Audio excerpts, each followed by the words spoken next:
নমস্কার বন্ধুরা, আর একটা নতুন এপিসোডে সকলকে স্বাগত। বন্ধুরা, বেশ কিছুদিন ধরে আমরা অ্যাডেনিয়াম নিয়ে আলোচনা করছিলাম। অ্যাডেনিয়ামের পটিং মিডিয়া, অ্যাডেনিয়ামের পার্মানেন্ট সয়েল মিডিয়া প্রিপারেশান এবং বিশেষ বিশেষ সয়েল মিডিয়া প্রিপারেশান এবং আমার এক্সপেরিমেন্টগুলো আমি আগের ভিডিওগুলোতে আপনাদের সঙ্গে শেয়ার করেছি। আজকে বেশ কিছু আমি কমেন্ট পেয়েছিলাম এবং আজকের ভিডিওটা হচ্ছে আগের পূর্ববর্তী যে দুটো ভিডিও রয়েছে তার পরবর্তী ভিডিও। আজ আমি কিছু আপডেট আপনাদের সঙ্গে শেয়ার করতে চলেছি। দেখুন বন্ধুরা, আমার আশেপাশে যে কটা অ্যাডেনিয়াম আমি আপাতত নিয়ে এসেছি, আরও প্রচুর অ্যাডেনিয়াম আছে যেখানে প্রচুর ফুল ফুটে আছে।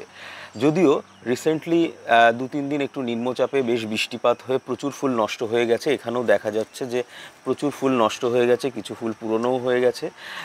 যাই হোক, অ্যাডেনিয়াম কিন্তু ফুলের কোনো ঘাটতি নেই আমার এখানে অন্তত। আমি কিন্তু খুব বেশি পরিচর্যা একদমই করি না। আমার নিজের যে এক্সপেরিয়েন্স হয়েছে তাতে আমি দেখেছি অ্যাডেনিয়ামে অতিরিক্ত খাবার দাবার দেওয়ার কোনো প্রয়োজন হয় না। অতিরিক্ত খাবার দিলে উপরন্তু অ্যাডেনিয়ামে বিভিন্ন ধরনের ফাঙ্গাল ইনফেকশন হয়ে গোড়া সফট কডেক্স হয়ে যেতে পারে, অর্থাৎ তার কডেক্স নরম হয়ে যেতে পারে এবং তার ফলে অ্যাডেনিয়াম কিন্তু মারা যেতে পারে। অ্যাডেনিয়ামকে একটা মেনটেনেন্সের মধ্যে রাখতে হয়। সবথেকে গুরুত্বপূর্ণ বিষয় হচ্ছে তার সয়েল মিডিয়া প্রিপারেশান এবং তার যে এরেটেড বিশেষ ধরনের সয়েল মিডিয়া প্রয়োজন হয় সেইটা স্বাভাবিক থাকলে অ্যাডেনিয়াম গাছ এমনিতেই খুব সুন্দর হবে। আর একটা বিষয়, সেটা হচ্ছে কেবলমাত্র বর্ষাকালের দিকে বা শীতের আগের মুহূর্তে অ্যাডেনিয়ামে কিন্তু ফাঙ্গাল ইনফেকশনের খুব একটা প্রাদুর্ভাব দেখা দিতে পারে। সেই কারণে অ্যাডেনিয়ামের ক্ষেত্রে কিন্তু মাসে অন্তত একবার আমাদেরকে ভালো ফাঙ্গিসাইড স্প্রে করতে হয় এবং গোড়াতেও বিশেষ করে রুটে যে ধরনের ফাঙ্গিসাইড কাজ করে সেই ধরনের ফাঙ্গিসাইড দেওয়া যেতে পারে, যেমন রোডোমিল গোল্ড এবং ওপরে অ্যামেস্টার টপ সাপ দিতে পারি আমরা। রোডোমিল গোল্ড যদিও গাছের ওপর নিচে সব জায়গায় দেওয়া যায়, ব্যাভিস্টিনও দেওয়া যায়, যদিও ব্যাভিস্টিনের কার্যকারিতা ইদানিং অনেকটাই কম হয়ে গেছে, আমি নিজেও এক্সপেরিয়েন্স করেছি। যদিও আগে ব্যাভিস্টিন ভালো কাজ করতো, তবে রোডোমিল গোল্ড, অ্যামেস্টার টপ এবং আরও বেশ কিছু ফাঙ্গিসাইড ইদানিং মার্কেটে এসছে, সেসবও আমি ব্যবহার করছি আপাতত। পরবর্তী ভিডিওতে তার সঠিক রেজাল্ট পেলে আমি অবশ্যই আপনাদেরকে জানাবো। অ্যাডেনিয়ামের জন্য বেশি সারের কোনো প্রয়োজন হয় না। আমি আগের ভিডিওতেই বলেছি, অ্যাডেনিয়াম হচ্ছে এমন একটা গাছ যেখানে সবথেকে লো মেনটেনেন্স লাগে এবং সবথেকে কম খরচের একটি গাছ। অ্যাডেনিয়াম গাছের দামও কিন্তু খুব বেশি নয় এবং খুব সহজেই প্রোপাগেট করা যায়।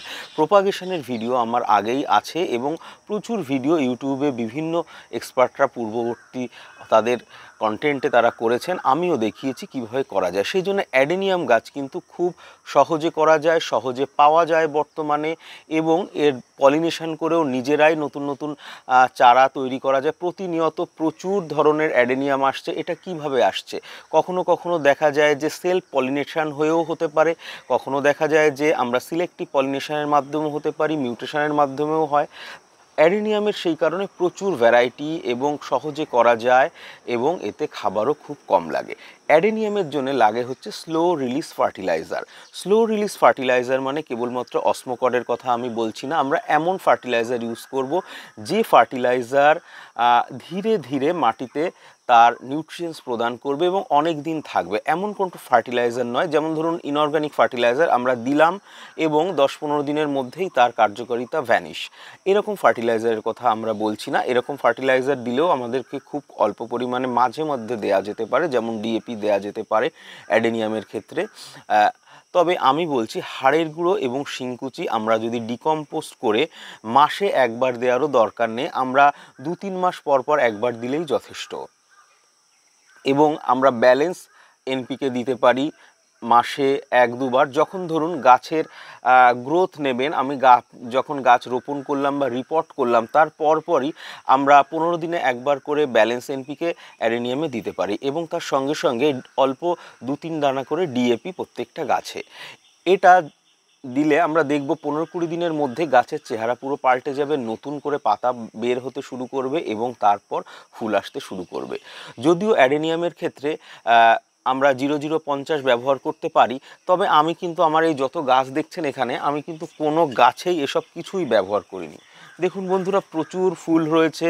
যেহেতু রোজি ভ্যারাইটি সামান্য বৃষ্টিপাতও সহ্য করতে পারে না, তা সত্ত্বেও এই গাছ ফুলগুলো কিন্তু আমি একটাও শেডে রাখিনি। শেডে রাখা গাছ আমার রয়েছে, সেগুলো এখনও আমি বার করিনি। যেগুলো একদম নতুন গাছ সেগুলো শেডে রাখতে হয়। অ্যাডেনিয়ামের ক্ষেত্রে যেটা দেখেছি, 1 থেকে 2 বছর যদি আমরা গাছকে কষ্ট করে শেডে রেখে বা কোনো আচ্ছাদনের নিচে রেখে বৃষ্টিটাকে মানিয়ে নিয়ে 2-3 বছর আমরা গাছের কর্ডেক্সটাকে হার্ডেনিং করে নিতে পারি, সেক্ষেত্রে দেখব যে অ্যাডেনিয়ামের যে রুট ড্যামেজের সম্ভাবনা সেটা কিন্তু পরবর্তীতে আর থাকে না। অ্যাডেনিয়াম পুরো হার্ডেনিং হয়ে যায়। অ্যাডেনিয়ামের ক্ষেত্রে আজকে দেখাবো আমার গাছে কেমন ফুল হয়েছে। দেখুন বন্ধুরা, এই গাছটা আমি আগের ভিডিও দেখিয়েছিলাম। প্রচুর ফুল রয়েছে, খুব সুন্দর ছোট্ট গাছ। এই গাছটার বয়স 1.5 বছর হবে।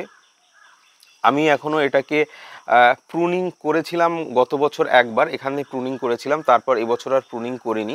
আমি এটাকে এইভাবেই গ্রো করছি, একটুখানি হাইট দিয়ে তার ওপরে একটা বুশি শেপ করার চেষ্টা করছি। এই গাছটা দেখুন, এই গাছটা আমার গত বছরের কেনা গাছ। দেখুন, এটা পার্মানেন্ট সয়েল মিডিয়ায় রয়েছে। আমি গত ভিডিওতে যে পার্মানেন্ট সয়েল মিডিয়া প্রিপারেশন দেখিয়েছিলাম, সেই সয়েল মিডিয়ায় কিন্তু এই গাছটা রোপণ করা গত বছরই, এবং এবছর কোনো রিপোর্ট করিনি। এর আগেও ফুল হয়েছে, এখনও ফুল রয়েছে। আমি আগেই বলেছি, ফুল দেখানো সবসময় সম্ভব হয় না। বিশেষ করে আমার ক্ষেত্রে দেখা যায় যে যখন গাছে প্রচুর ফুল হয়েছে তখন আমি গাছের কাছে আসতেই পারলাম না। দেখুন, এই গাছটা দেখুন, পার্মানেন্ট সয়েল মিডিয়ায় একদম ছোট্ট একটা গাছ। আমি ছোট টবে গাছ করতে খুব ভালোবাসি, সে বোগেনভিলিয়া হোক বা অ্যাডেনিয়াম। ছোট টবে গাছ করার অনেক সুবিধা আছে, সেটা হচ্ছে অল্প জায়গার মধ্যে আপনি মেনটেন করতে পারেন অনেক গাছ। যদি বড় গাছ হয় তাহলে সেই একটা গাছের জন্য আপনার অন্তত 4-5টা গাছ হয়ে যাবে ছোট গাছ, সেরকম জায়গা কিন্তু সে নিয়ে নেবে। যার জন্য প্রচুর বড় গাছ আমি আমার শ্বশুরবাড়িতে পাঠিয়ে দিয়েছি বা বন্ধুদের দিয়ে দিয়েছি। বিশেষ করে আমি তাদেরকেই গাছ দিতে পছন্দ করি যাদের বাড়ি গিয়ে আমি দেখতে পারবো আমার গাছগুলো এবং তারা গাছকে যত্নে রেখেছে। সেই কারণে আরও প্রচুর বন্ধুবান্ধবদের আমি গাছ দিয়ে থাকি, অনেকেই আসেন। আপনারা অনেকে কমেন্ট করেন আমার কাছ থেকে গাছ নেওয়ার জন্য, কিন্তু সত্যি কথা বলতে আমি অনেককেই টাইম দিয়েছি, কিন্তু তারা সবাই ফেল করেছে। এবং অনেকের গাছ এখনও আমার রাখা রয়েছে, কিন্তু তারা আসেননি। সেহেতু তাদের জন্য গাছ রেখে দিয়ে আমি সেই গাছটাকে প্রুনও করতে পারি না, তাদেরকে ডাল দেব, সেই ডালগুলো কেটে রাখলেও তারা আসেন না। সেই কারণে আমি এই বিষয়টাকে সম্পূর্ণ অ্যাভয়েড করি। আমি যেসব জায়গা থেকে গাছ কিনি সেই সমস্ত গাছের ডিটেলস, তাদের ঠিকানা, ফোন নাম্বার আমার অধিকাংশ ফোনেই আপনারা পেয়ে যাবেন। অধিকাংশ ভিডিওতেই আপনি দিয়ে থাকি, তার ডেসক্রিপশানে হোক, ভিডিও স্ক্রিনে হোক, সব জায়গাতেই আমি দিয়ে থাকি। দেখুন বন্ধুরা, এই গাছটাকে দেখুন। আমাদের বাড়ি কিন্তু অ্যাডেনিয়াম ফুল দিয়েই কিন্তু বাড়ির পুজো হয়। আমি নিজেও যখন পুজো করি আমার অ্যাডেনিয়াম গাছের ফুল, অর্কিডের ফুল খুব কমই তুলি, যেহেতু অর্কিড অনেক দিন থাকে, তবুও মাঝে মধ্যে তুলি। তবে অ্যাডেনিয়াম, জবা এবং অন্যান্য স্পেশাল গাছের ফুল দিয়েও কিন্তু আমি পুজো দিই। আমার অ্যাডেনিয়াম গাছ, এই গাছ থেকে প্রায় কালকে 7-8খানা ফুল তুলে কিন্তু আমি নিজেই পুজোর জন্য রেডি করেছিলাম। আমার কাছে ফুল নিশ্চয়ই গাছে থাকলে সুন্দর, তবে ঈশ্বরের পায়ে দিতে পারলেও আমার অনেক তৃপ্তি। কারণ ফুল ফুটেছেই সেই জন্যে, এবং প্রতিনিয়ত তার জন্যেই ফুল ফোটে। দেখুন, এই অ্যাডেনিয়ামটা দেখুন, কোনো যত্ন নেই, প্রচুর ফুল এবং বৃষ্টিতেও বাইরে পড়ে রয়েছে। এটা এই কারণে সম্ভব হয়েছে কারণ এই গাছগুলো কিন্তু পুরনো, এটা হার্ডেনিং হয়ে গেছে। এর গোড়াটা যদি দেখেন, একদম পুরো পুরো কালো এবং কর্ডেক্স পুরো শক্ত হয়ে গেছে, দেখলে বুঝতেই পাচ্ছেন খুবই হার্ড। তাহলে অ্যাডেনিয়ামকে কিন্তু আমাদেরকে হার্ডেনিং করতে হবে যদি আমরা পার্মানেন্টলি অ্যাডেনিয়ামকে বাইরে রাখতে চাই। হার্ডেনিংয়ের বিভিন্ন উপায় আছে। হার্ডেনিংয়ের উপায় হচ্ছে প্রত্যেক বছর অ্যাডেনিয়ামকে তুলে শীতের 1 মাস অন্তত ঘরের মধ্যেও অ্যান্টিফাঙ্গাস লাগিয়ে রেখে দেয়া, এবং তারপর যখন মার্চ মাস আসবে, বাতাসের তাপমাত্রা বাড়তে থাকবে, তখন তাকে রিপোর্ট করা। তবে সব গাছের প্রয়োজন হবে না যদি আপনাদের গাছ সঠিকভাবে সয়েল মিডিয়া প্রিপেয়ার থাকে। আমি আগের ভিডিওতে বলেছি আমরা পার্মানেন্ট সয়েল মিডিয়াতে একসময় যখন গাছ দেব তখন পার্মানেন্টলি থাকবে। তার আগে কোকোপিট বা অন্যান্য উপাদান মিশিয়ে যেগুলো করব সেগুলো কিন্তু অবশ্যই আমাদেরকে তুলে নিতে হবে 6 মাস পরে, এবং নতুন করে আবার দিতে হবে। এতে কি হবে, গাছের কর্ডেক্স ফ্যাটেনিং হবে, অর্থাৎ কর্ডেক্স মোটা হবে, ধীরে ধীরে কর্ডেক্স মোটা হতে থাকবে। দেখুন এই গাছটাকে আমি গত বছর পার্মানেন্ট পটিং মিডিয়ায় দিয়েছি। এর আগে দেখুন গাছের কর্ডেক্স অনেকটাই মোটা হয়ে গেছে এবং দেখুন ফুলও চলে এসছে, খুব সুন্দর একটা মিনিয়েচার ভ্যারাইটি, প্রচুর ফুল হয়। আমার এই গাছটা গত বছর চুরি হয়ে গেছিলো, আমাকে আবার আনতে হয়েছে। এত সুন্দর প্রিয় গাছ। আমি আপনাদের হয়তো বলেছিলাম আমার গ্যারেজ থেকে প্রায় 20-22খানা নতুন কেনা অ্যাডেনিয়াম, যা আমি রিপোর্ট করেছিলাম। আমার গ্যারেজ যেহেতু ওপেন ছিল, সব চুরি করে নিয়ে গেছে পরপর 2 দিন এসে, যার জন্য আমার বেশ ক্ষতি হয়েছে অ্যাডেনিয়ামের। দেখুন এটা দেখুন কত সুন্দর ফুল। গাছটা দেখুন মাত্র 1 বছর বয়স। এতে আমি কিন্তু কোনো এনপিকেও স্প্রে করিনি, কেবলমাত্র অ্যান্টিফাঙ্গাল স্প্রে করেছিলাম। গাছ যেহেতু নতুন সেই কারণে অ্যান্টিফাঙ্গাল 2বার স্প্রে করেছি এবং সয়েল মিডিয়ায় যা ছিল তাতেই কিন্তু ফুল ফুটেছে এবং প্রচুর ফুল হয়েছিল। এই সাইড থেকেও ফুল ভরেছিল। এগুলো ক্রিসপাম হাইব্রিড। এই গাছের বিশেষত্ব এরকম, যখন ফুল ফোটে একদম পুরো ভরে যায়। আর একটা হাইব্রিড ক্রিসপাম, খুব সুন্দর ফুল। দেখুন এর শেডটা খুব সুন্দর, যদিও গাছটা একদমই ছোট, এটা এখনো 1 বছর হয়নি।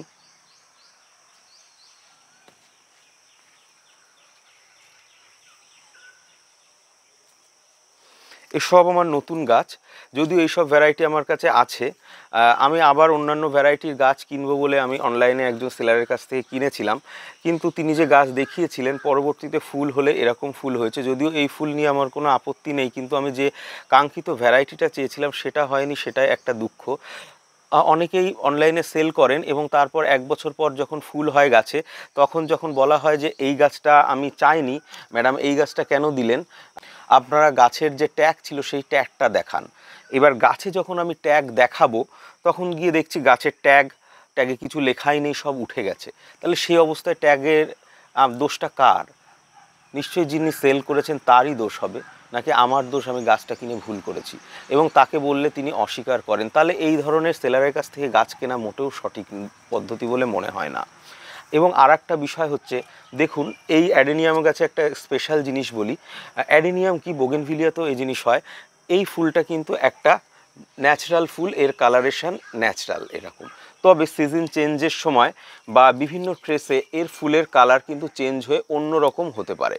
এবার যিনি সেল করছেন তিনি যদি সেই ডিফর্মেটিভ কালারের ফুলের ছবিটা দিয়ে বিজ্ঞাপন দেন যে এই গাছটা আমি বিক্রি করছি, তাহলে কি সেই বিজ্ঞাপন সঠিক হলো? কারণ সেই গাছটা কিন্তু সেই ফুল প্রডিউস করেছে শুধুমাত্র সেই পার্টিকুলার সিজনে, সেই ক্লাইমেটে এবং সেই পরিস্থিতিতে, অর্থাৎ গাছের তখন ট্রেস ছিল। ট্রেস থাকা অবস্থায় গাছের পাতার প্যাটার্ন চেঞ্জ হতে পারে, তার ফুলের প্যাটার্ন চেঞ্জ হতে পারে, তার মধ্যে ভেরিগেশন চলে আসতে পারে। পরবর্তীতে গাছ যদি মিউটেন্ট হয়ে নতুন ভ্যারাইটি প্রডিউস করে সেটা ডিফারেন্ট ওয়ে, তখন সেটাকে আইসোলেট করে নতুন ভ্যারাইটি তৈরি করা যায়। কিন্তু যদি সেই গাছটার জাস্ট একটা ফুল ওরকম প্রডিউস করেছে এবং তারপর আবার ন্যাচারাল হয়ে গেছে, স্বাভাবিক হয়ে গেছে, তখন সেটা কিন্তু দেয়া একদমই ঠিক নয়। কিন্তু অনেক সেলার এটা করেন, সেটা বোগেনভিলিয়া হলেও করেন, অ্যাডেনিয়াম হলেও করেন। আমি নিজে এই রকম সেলারের কাছ থেকে কিছু গাছ কিনেছি এবং তারা সেই গাছ দিয়েছে। আমি রিসেন্টলি, আমি নাম বলছি, তার নাম একজন ভদ্রমহিলা গাছ বিক্রি করেন, উনি ভালো গাছ দিয়েছেন আগেও। অ্যাডেনিয়াম উইশ একটা পেজ আছে, সেখান থেকে তিনি গাছ দিয়েছেন। উনি এই গাছটা দিয়েছেন আমায়। গাছের দেখুন তার ট্যাগ অলরেডি তার উঠে গেছিলো এবং তা আমার কাছে ট্যাগ নেই। আমার গাছের দরকার নেই, তবে তার এইটুকু বিশ্বাসযোগ্যতা তার গ্রাহকদের উপর রাখা উচিত যে তারা মিথ্যে কথা তাদের বলছেন না। কারণ অলরেডি তাদের কাছ থেকে অনেক গাছ কেনা হয়েছে। আর যেখানে আমি তো অনেক আগেই গাছ পাগল, প্রচুর গাছ কিনেছি, আমি নিশ্চয়ই একটা 350 টাকা দামের এক দুটো তিনটে গাছের জন্য তাকে মিথ্যে কথা বলবো না। যাই হোক, এরকম খারাপ অভিজ্ঞতাও শেয়ার করার কখনো কখনো প্রয়োজন হয়। আমি কখনো এর আগে এই ধরনের অভিজ্ঞতা শেয়ার করিনি, আজ প্রথম করলাম। দেখুন এটা 1 বছরও এখনো হয়নি, 3-4 মাস না, 7 মাস সম্ভবত হয়েছে, 6-7 মাস। এর আগেও প্রচুর ফুল হয়েছিল। দেখুন এই গাছে কিন্তু কিছুই লাগে না, সত্যি কথা বলতে কি আমি এতে কিছুই দিইনি এবং এর আগেও ফুল হয়েছে। আগের একটা ভিডিও আমি দেখিয়েছিলাম, এবং প্রচুর কুড়ি, তাহলে আমরা এই গাছ কেন করব না? অবশ্যই আমরা এই গাছ করতে পারি যেখানে এত লো মেনটেনেন্স, এবং যাদের অল্প জায়গা আছে তারাও বেশ কিছু গাছ করতে পারে। বন্ধুরা, অ্যাডেনিয়াম নিয়ে আপনাদের সমস্ত জিজ্ঞাস্য কমেন্টে অবশ্যই জানান। আমি চেষ্টা করব খুব শীঘ্রই লাইভে আসার এবং সমস্ত প্রশ্নের উত্তর দেওয়ার চেষ্টা করব। আজকের ভিডিওটা এই পর্যন্তই। আমার সঙ্গে এতক্ষণ থাকার জন্যে সকলকে অসংখ্য ধন্যবাদ। নমস্কার।